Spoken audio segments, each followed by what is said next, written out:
It is the week of May 10th, and welcome to episode 79 of Fault Lines, the National Security Institute's podcast that explores the disagreements between the political left and right on issues of national security and foreign policy.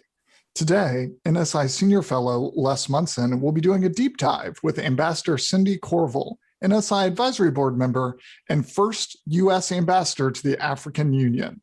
Over a nearly 20-year career in the government, Ambassador Courville served in the Department of State, on the National Security Council staff, in the Defense Intelligence Agency, and in the Office of the Secretary of Defense. Ambassador, thanks for joining us. My pleasure, Les. Thank you so much for having me today. So let's start really big picture, global affairs. The U.S. position geostrategically writ large. I would argue over the last three administrations, from President Obama to President Trump and now to President Biden, we've seen a kind of slow and steady U.S. withdrawal from the world, whether it was pulling our combat troops out of Iraq in 2011, whether under President Obama or whether under President Trump. It was the ending endless wars argument and his attempts to pull our troops out of Syria and beginning negotiations for the pullout from Afghanistan with the Taliban. And now President Biden, in fact, acknowledging that we will be pulling our troops out of Afghanistan. So this is a long-term trend and kind of a U.S. pullback from the world. What's your overall reaction to that phenomenon? Okay, that is the big strategic worldview. Yes, we have seen this, but you could take us back to Vietnam. The issue of endless wars. So perhaps we have been in this pattern across, as you aptly pointed out, both Democrat and Republican administrations. The challenge is that even no matter which party has been in power, the same rules of engagement, going in for the right reasons, no question, in terms of promoting democracy, stabilizing an unstable region. But the challenge that we continue to be plagued with, what are the key indicators for how you withdraw? And maybe that takes us back into when should you go in? There's no right, wrong answer. Conditions will differ somewhat, whether it's Vietnam or Iraq, Afghanistan. These are the situations where we find ourselves in. I would say, unless there's a political will of the people of the country to move towards peace, it won't matter whether we stay or don't stay. If they have the political will to bring about a peaceful settlement, then we are a welcome addition. But if it's, especially when I look at Afghanistan, Iraq, that situation is so volatile over decades, before we were there as a country. So there are some things you cannot solve alone unless you really want to take it over. And I don't think we want to be in the business of colonization. So it's tough. I think the withdrawal probably is necessary. If not now, then when? There is not going to be a good time unless the political will on the ground. I know there is the concern for the many gains that have been made, especially with women and girls on the ground. But unless that population, those diverse ethnic groups really want to move forward, then it is a fight they must be willing to commit to, die for, and go the long run. I know it sounds a little cold. Well, you got to make tough decisions in this business. Mm-hmm. Let's focus a little bit on what we're here to talk about for the most part, which is sub-Saharan Africa and the continent generally, U.S. relationship with Africa. How should we be thinking about the way the U.S. conducts itself vis-a-vis African governments in this environment where we are having to make tough decisions about where we can commit resources and where we can't? We kind of have this rising challenge with China that's focusing our efforts a little bit more than they've been focused in the past, perhaps. How do we make the trade-offs necessary to keep alive those very important relationships we have with African governments? Well, I'm hoping that the Biden administration will reverse some of the Trump decisions. That's my personal one. The reduction of our engagement in Djibouti, I think, is not advisable at all.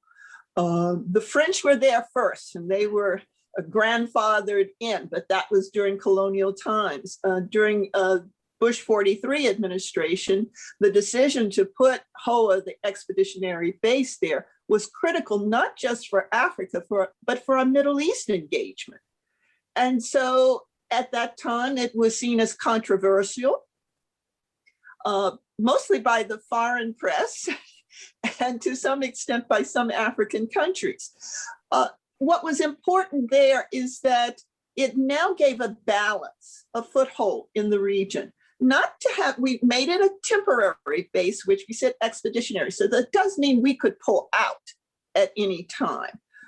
But I think it is in our best interest. And I think the Djibouti was very welcoming. The challenge was for the African Union, because they had said in the post-colonial times, there would be no external military bases of any sort on the continent. So they negotiated with us. Now, our PR could have been better. So I think we deserve a hit on that side. But what it did do was to allow us to do what we were already doing, training peacekeeping troops in Africa, put us closer to Ethiopia with the African Union and the peacekeeping forces there. So this truly was not a threat to the continent. China followed through. I heard very little press on China's building a base there. And they built a base, a permanent base. We still are in containers. We might have a few primary structures there at best, but they're looking to expand. So I see the real threat as China. The French need us there equally as much to balance out the Chinese. And if we lose a presence, I suspect Russia won't be far behind. So this is both peacekeeping and peace enforcement. It also, we have depots throughout the continent where we put supplies for African peacekeepers. So this is, most African countries cannot afford to sustain their peacekeepers in the country and to train and equip. So we provide a very critical and strategic service. African troops have served all over the world as peacekeepers. And it was, in, I think, 2004, 2005, I apologize, the years have passed, that the US airlifted Rwandan African Union peacekeepers and also, into Darfur. So we've played a critical role. How do you, I didn't have this question written down, but we've kind of covered a lot of ground already. What's the framework that you think most policymakers in the national security space should be using for thinking about African affairs? Is it a place where we should mostly be concerned about challenges we have with, say, China or global terror networks? Is it a place where we should be seeking economic opportunities with some really dynamic, growing national economies? Is it the humanitarian concern that does crop up with a certain frequency in the African region, or is it all of those? What's the framework policymakers should be adopting? I think it should be more holistic, all of it. During the Bush 43 administration, we made an attempt. It wasn't easy because the way of thinking was that it's a humanitarian, it's a disaster situation, it's, the coups and military. And we started to turn that corner, and the Obama administration continued that with the political, economic. You invest in the country. So moving forward on democracy, not as hitting them over the head, but having the partnership discussion. I think one of the things that many African leaders during that time with Bush said, that he was respectful. He did not talk down to them. He said, this is what we can do. The choice is yours. The rest of it, the 80% you have to lift. And so the Chinese also do a very good job of that. At least in public, they are very respectful. Now, as some African heads of states, in confidence said, behind the door, they might be hitting you over the head, but at least publicly they showed you the respect. And I think that is first and foremost. And saying where we can't go and what we won't do clearly, setting out our expectations for engagement. So political engagement, economic, I think we have to go back to the Clintons with AGOA, which each administration has continued, fundamentally important. The Millennium Challenge, a corporation under the Bush administration set a positive tone for, given our political structures, we couldn't go build a bridge, anywhere in the world in Right. some foreign countries. But this mechanism allowed them to compete. They had to meet the criteria for being politically sound or moving in the direction. Economics, they had to give a business package and accountability. The challenge with, no pun intended, MCA, was that we didn't have enough money, because even the people who were less than democratic and less than, engaging with their people in a positive light suddenly said, you mean if I took these steps, there were some positive economic engagement? And so I think that program, along with AID, so let AID do what it does best with the humanitarian issues, the disaster relief, encouraging people, on multiple fronts and engagement, but let the business side be the plussing up of MCA. And that was a leverage not just used in Africa, but across other third world countries. What do you think is the best way the Biden administration can deal with the challenge of China? As you point out, China's pretty good at diplomacy in public. The president of China, Xi Jinping, has spent some time with African leaders, more so than our head of state has, both during this administration and the last one, and maybe even the previous one. China makes a real effort to promote those relationships. But at the economic level, there's this debt trap problem. There's a tolerance, maybe even an encouragement of corruption that is kind of anathema to us. What's our best approach from State Department, Commerce Department, Treasury, our business community, that we can make to African nations while China is kind of offering this alternative model to them? I think that's a very good question. Working as a united front, most certainly in this particular situation, State Department has to take the fundamental lead for the political and diplomatic engagement. I think also working in lockstep with USTR, with Commerce, with Treasury. Let's go back to Bush 43. There was debt forgiveness. President Bush was really clear. This is probably a one-time thing. So here is where, when you have those National Security Council meetings, starting at the Assistant Secretary level, you lay out a strategic plan and you coordinate. Every last cabinet member needs to be on that continent. Every last one went under Bush 43. There was a presence. So the commitment of President Biden is fundamentally important across the board at the top. If he signals to his cabinet members, this is a priority, it will be. So if political can't happen without economic engagement. Africa Command, also fundamentally important.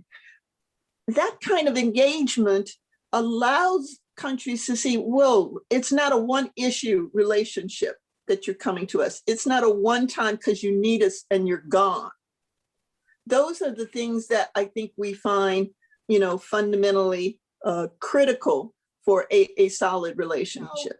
You really have to do it to make it work, and to allow at multiple levels within the administration, not just depending on the secretaries, the heads of the agencies, but on the way down to your Assistant Secretary of State is fundamentally important. And I know that the Biden administration has nominated someone, so she should be coming up, and it's a career diplomat. I think that's a great move. So that's the positive. But those individuals are the ones who make sure that you operationalize the strategy. So let's talk about a specific challenge that we have right now on the continent, and it's the insurgency we're seeing in northern Mozambique with apparently Islamic rebels, perhaps affiliated with ISIS or the Islamic State, Right. attacking civilians, attacking the workers from energy companies that are there to exploit the resources, the huge liquid natural gas resources off the coast of Mozambique. There's a real lot of people have been killed. There's linkages to these larger terrorist networks. What can the U.S. do, and what should the U.S. be doing to help a country like Mozambique in this situation? First step with that, and I mean, it really is a dire situation in a country that has been hit by so many natural disasters and other things and lacks the infrastructure, still legacies of the Civil War that took place in Mozambique. First, I would say consult with the regional leaders. That's key. You don't just walk in to someone's country. See where the leadership is, what they need. Definitely would have conversations with the South African leadership at this time. Tanzania as well. Look at the region. You have SADC is critical. And when those decision makers can tell you, this is what's going on the ground, this is what we need, and then we can advise. So if you don't start with President Biden, then the Secretary of State Blinken makes that call to the head of state to get what the situation is on the ground, come back to the president. Boots on the ground, that's a last resort. Boots on the ground to do what? What's your end goal? If you don't know your end goal, just like we were talking about Afghanistan and Vietnam, how are you going to have an exit plan? So, my DOD experience tells me, you do that calendar backwards. So you plan how you're going to exit that, and then you know how you're going to go in and what happens. So that is fundamentally important. The question is the capability of the Mozambican both national security forces on the ground is fairly weak, but that could lead to a more violent situation than not. Does that leadership of the rebel group really have an agenda? Is it monetary only, or at political gains? So there are a lot of factors at play. So I would say Sec State takes the lead for right now. Get a read of what's going on, consult with Africa Command, then lay out to President Biden and Vice President Harris what the situation is and what they see as options. There's also going to have to be an economic component. So I would say Treasury and Commerce need to be at the room, review where they are in AGOA or MCA if they're in there, because it's been a while since I've looked at that. So I think those are fundamentally important. So you were our first ambassador to the African Union. You've got great experience dealing with regional organizations and perhaps even sub-regional organizations. Should we be looking to the AU or to the Southern Africa Development Community, SADC, to play a leading role here? Is this possibly a dilemma that can be answered by folks in the region or in the sub-region? I think a combination of the two. I'm sure the AU has been consulted. There's a little bit of an issue in Ethiopia. I was going to get to that next. Because the AU is located in Ethiopia. So, the AU is a guest of the Ethiopian government. So, of course, I think Ethiopia would be most comfortable with focusing on Mozambique. But by the same, situation, it has to be said what's taking place in the Tigrayan province. I think AU is going to be leadership is going to be a little bit more cautious right now. So they might defer to SADC. I think this is also a good time for the EU, even with COVID. And then we have COVID. So we haven't brought in that, global issue. So that would also impact how you go into areas and safety. So I would say SADC. I would say Secretary Blinken reach out to our EU counterparts and have a discussion there. I pull China in, as they say, hug them tight. Don't let them sit back. You know, we did that with Darfur. They didn't want to do anything. We said, oh, no, no, no. You want to engage with the Sudanese, then you need to engage in peacekeeping. And they gave a peacekeeping force. So rather than not have China in the room, perhaps being at odds with you, I would pull them into the room once we are clear what we want to do. Interesting. Let's go to Ethiopia and talk about what's going on there. I'm old enough to remember when conflict in Ethiopia led to really massive humanitarian concerns. The news out of Tigray, and we're not getting terrific reports, but we're seeing some news. It seems very bad. There's atrocities happening. This conflict may be worse than is immediately apparent. What are your concerns about the fundamental stability of Ethiopia?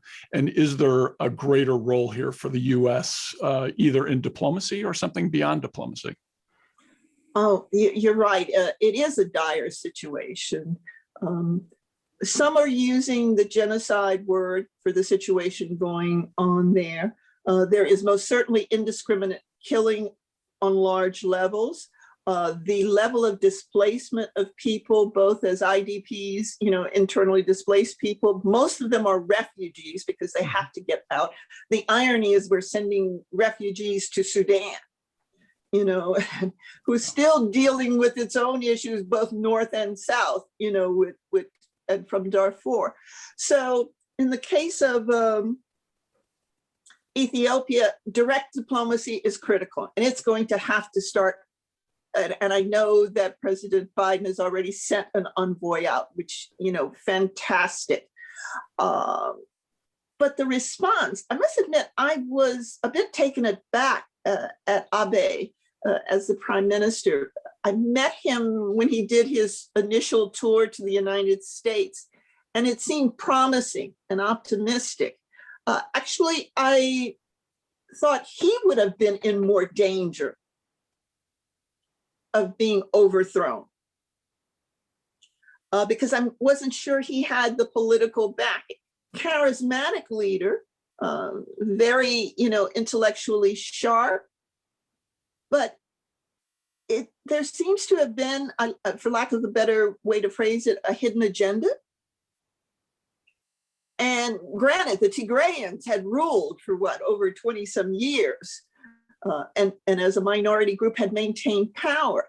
But what I find not just disconcerting about what's going on in the Tigrayan region is the fact that he wants to centralize the government. That to me is a major indicator of the direction this country is going, and that is not in its best interest. That may overwhelmingly be your Chinese influence, I don't know. But I think this is strictly coming out of Ethiopia itself. And to hear people calling for genocide of the non-Tigrayans, I truly am horrified. So they are a major political anchor in the region, which is not such a great anchor right now. So instability can spread if Ethiopia falls into disarray. Kenya buttresses right next to it, Tanzania. None of either of those countries have the military force comparable to Ethiopia. So that's important. Then you have the dam situation with Egypt. Let's put it this way. The neighborhood looks really bad right now. And you can't pick up and move. But in this given situation, I am concerned with the centralization of power into the hands of this particular leader now, given the engagement. Now, the Tigrayans, perhaps their reaction to losing power, I mean, on the one hand, you can say, I understand.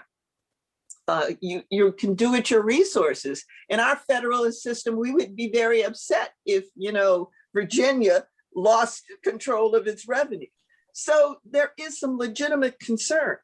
But if you have to take it back to after the fall of the communist regime with Mengistu, you divided a country based on ethnic affiliation and identity. That, to me, as the outsider, was a recipe for, conflict at some point in time over who has power and who doesn't have power. So, good thing we have the forces in Djibouti. I can't see us going in militarily because Ethiopia is a military partner.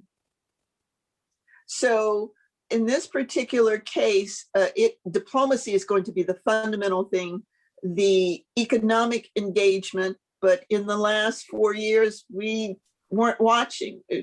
The names that the former president used to refer to African countries was shameful, disrespectful, lack of diplomacy. We could go on and on. Yeah. So the good news is that African leaders as a whole, even the most authoritarian ones, are more understanding that we have power shifts and changes on a regular basis. So they sort of wait us out until reasoning can come back in. And I think we have a very reasonable president with a vision who has so much on his plate right now, but that we cannot afford to maintain, if not return to what we had before in the last 4 years at best. Ambassador, I'd like to ask you about maybe a slightly more obscure issue, which is what's going on in Chad right now. We saw President Deby was killed in combat several days ago. His son has taken over power in that country. President Macron of France notably was there for his installation as president. Can you talk a little bit for our listenership about Chad? What's going on there? Why is this country important strategically for France and for the United States? Oh, yes. I actually did meet with Deby on a couple of occasions during my tenure in government. Deby's been a rebel leader all along. So there, in that sense, there's no surprises. The surprise is that he survived as long as he did, and I'm not speaking ill of him. I'm just saying that he was constantly battling to maintain his position of power. So the factions have always existed. I wasn't surprised at how he died either. The movement back and forth. So Chad, for the French is a former colony, so there's a sense of loyalty there. There are resources, but you have basically a country with very little infrastructure, a large amount of poverty across the board, a country much like Libya, who did not invest in its people or the infrastructure to move its country forward with all the resources you have.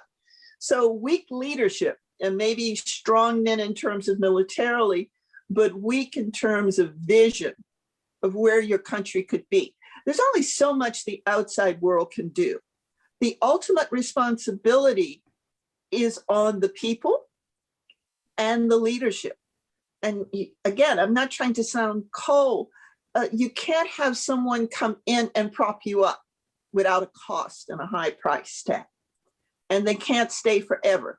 China is much more extractive. They will take out what they need and leave you right there. And this is one of those things, both President Bush and Obama warned that, if we give you debt relief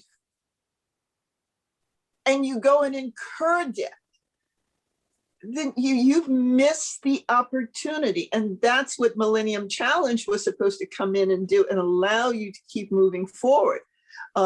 We need to continue to work closely with the African Development Bank.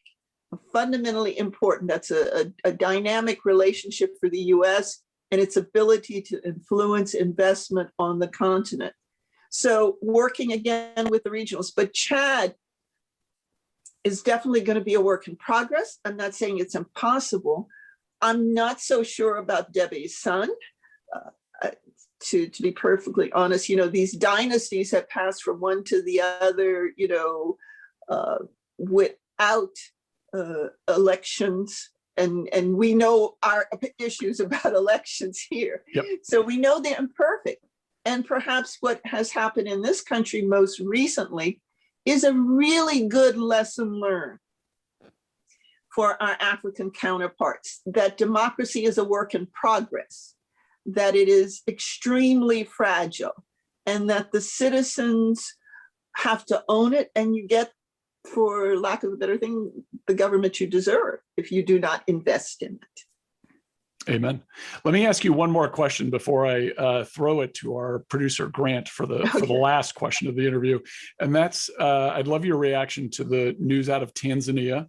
And I certainly don't want to speak ill of the dead, but President Magufuli did not leave a terrific record in Tanzania, in my opinion. He had a terrible record on the human rights front. He wasn't treating COVID scientifically or seriously. It's possible he paid a price for that with his own life.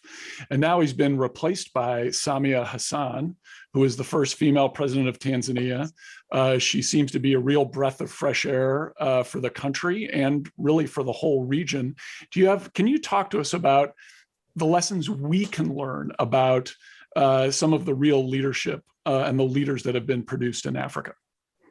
Well, that's a challenging question. I mean, they've had some fabulous leaders. Before this, you had Kikwete, which was really an outstanding, president who was very much into understanding the facts, the situations, the strategic analysis, looking to do the best for his people and engaging across party lines. I was there for his inauguration, and to see the passing of the torch in such a peaceful way was, he said, now this is the future. But like in any democracy, and you can be, elected, and the people choose. And so I think when we look at Tanzania, it almost mirrors our own situation in the past 4 years of how you can change hands with leadership. And sometimes as human beings, we have to go through, you take for granted what you have and think the system will keep rolling. I think President Hassan is most certainly an outstanding, successor. Challenges she faces are great because she has to now attempt to repair. I don't know if you can undo what has been done, but to repair. So she will be judged, I think, quite severely in many cases, one as a woman, but two, what she inherited, she may not have all the means she needs. So I think the United States, the UN most certainly, and the EU and others could come together and say, how can we support the success of her presidency that will ensure the success of the country? The people themselves have to support her as critical. So I'm optimistic with her, but then you got COVID. And we tend not to talk about that very much. And as you pointed out, the vaccines have been largely seconded by the Western world. And so if we don't deal with this continent and being helpful, just as we did with HIV/AIDS, just as we did with Ebola, we must do with COVID and show that leadership. So I think most certainly both state and AID can be critical, and most certainly the CDC and others critically important, so that they can go about the business of governing and economic development. But if you've got COVID there, we don't know what's going on in the rural sectors of some of these countries. We don't know how much life is lost. And, these people aren't just expendable. So a great nation, and we are a great nation who sometimes slips and stumbles, but gets back up. These are things we can do without undermining our own interests at home. Well said. Couldn't agree more. Grant, you've got the last question, sir. Mr. Courville, thanks so much for joining us. I just wanted to follow up sort of on democracy elsewhere on the continent. So it's been about 10 years since the Arab Spring, which started in Tunisia and spread across the Maghreb. However, it seems safe to say at this point that the Spring failed to achieve the democratic dream for a lot of those countries. What do you see as the future prospects for democracy in North Africa? Oh, challenging. You all were more optimistic about the Arab Spring than I was. But, so I'm going to be honest. So I'm probably out there by myself. I think the Western world wanted the Arab Spring to be revolutionary. And I think in Tunisia, it was a major shift. Conditions were ripe for change in Tunisia. But political change without economic viability, democracy needs a solid economic base. And most of these countries don't have that. In Egypt, it was so strategic, with Mubarak and others and how they maneuvered. Because in Egypt, we have seen a constant turnover of generals waiting to take their turns. And Mubarak wanted his son, and it was going like, not happening, said the other generals. So I think what was savvy, I didn't agree with it, but what was savvy of the Egyptian generals was that they sat back. As I said, they took off the uniform, put on the blue coat, and put the khakis on, as we sometimes talk about at the Pentagon, when you shift in positions. And they understood enough to play to the audience. In terms of Libya, there was no infrastructure. With Les and I talking about Chad, very much the same situations there. No infrastructure. Gaddafi purposely didn't want to create a real army, didn't want to create a political infrastructure and economic structure. So the one that actually was the most stable, ironically, it was Algeria.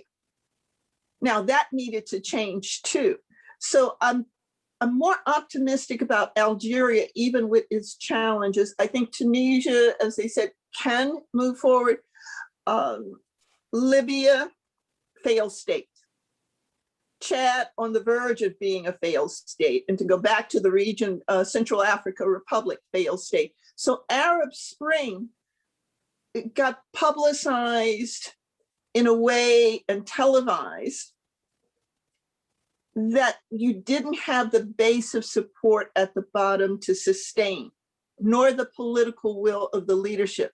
So without the political will of the leadership to make that kind of change, the royal we, the Western world, put many very strong and committed, activists in a very vulnerable position. Because social media, a great tool, can also be turned around. And who controls it? Great example of that is in Ethiopia with the Tigrayans. The Ethiopian government has severed all communication and access. So while the technology has advanced, who controls the technology has remained the same in many of these countries. So I'm not saying it isn't possible. I'm just saying we have to be careful how we support people. Because at the end of the day, they're going to give their lives for this situation. We have the ability to walk away. They don't. Ambassador Cindy Courville, thank you very much for being with us on Fault Lines. That's a wrap. As always, Fault Lines is produced by the National Security Institute. Find out more about the Institute and upcoming events at nationalsecurity.gmu.edu. If you have any topics you'd like us to cover in the future, send us an email at nsi@gmu.edu or tweet us at MasonNatSec. If you like what we're doing here, please be sure to rate, review, and subscribe so that more people can find our show. We'd like to thank Claude Jennings for editing, Les Munson for hosting, and Grant Haver for producing and directing. Join us next week for another provocative conversation and further analysis of national security's fault lines.